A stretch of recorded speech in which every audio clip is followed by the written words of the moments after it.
Hi everyone, it's Friday, which means it is quiz day. So today you guys do have a quiz. I've given everyone a paper copy as always. So you can definitely complete it on paper, but I am asking that you do submit your answers through quizzes and then also take a picture of any of your work and turn that in through Google Classroom as well.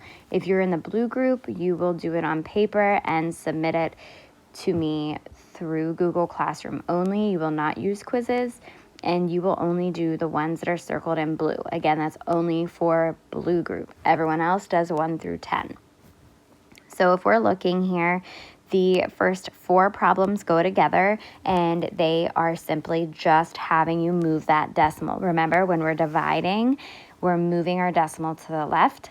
Remember that when there's a whole number, the decimal is always at the end. So remember, when you're starting to move, it's always going to go from where my blue dot is to the left, however many zeros you have. So that's 1 through 4. And actually 5 through 10 or 5 through 7 are the exact same thing. You're just moving your decimal based off of whatever the exponent is telling you to do. And remember, we're moving to the left. And then you have 3 division problems, not bad at all. You see that they're not set up in a normal way that you would solve them. So that means that on another sheet of paper or on this paper itself, you can totally put your work in here. There's plenty enough room to do so. You're going to make sure that you number your problems so that I can find them. And you're going to make sure that you write them in like this to solve. So maybe that'll be number 8, number 9,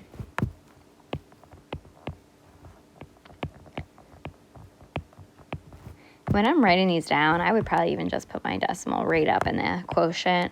That way I can't forget it. And 48 on the outside and 492.6 in the inside. So you could just simply take a picture of this and turn it in. That would be your work. And then go into quizzes and turn in your answers. You guys really need to be careful in quizzes because many of you are very quick, like it's a game and you're just rushing through. That's not very good. I mean, some people labeled story problems last time on the test like YOU. Like U is not really a label for anything. Just all kinds of weird, funky things. Remember, it grades you based off of what I input as the answer. So I do try to put in multiple variations just in case. But in the case of these guys, there's no other variations. Like you've got to have your decimals where they belong, and you've got to have the correct configuration of numbers. Especially with these ones when you're moving your decimals. Say it ends up an answer like this, you need to make sure you have this 0 here. Don't just type in this or it will be wrong. You need to have the 0 before the decimal so that we don't lose it. Okay, really easy quiz, should not take you very long at all. I will be on at our normal time, 10 o'clock, and I will go through the test again with you live. I'll stay on for any questions until everyone is off, if you know, it seems like that's what everyone is preferring so far. So on that, good luck. Have a great Friday. Please don't forget to do your put your answers in through quizzes, and please do not forget to post your work. If I do not have work for problems 8, 9, and 10, you will lose 10 points.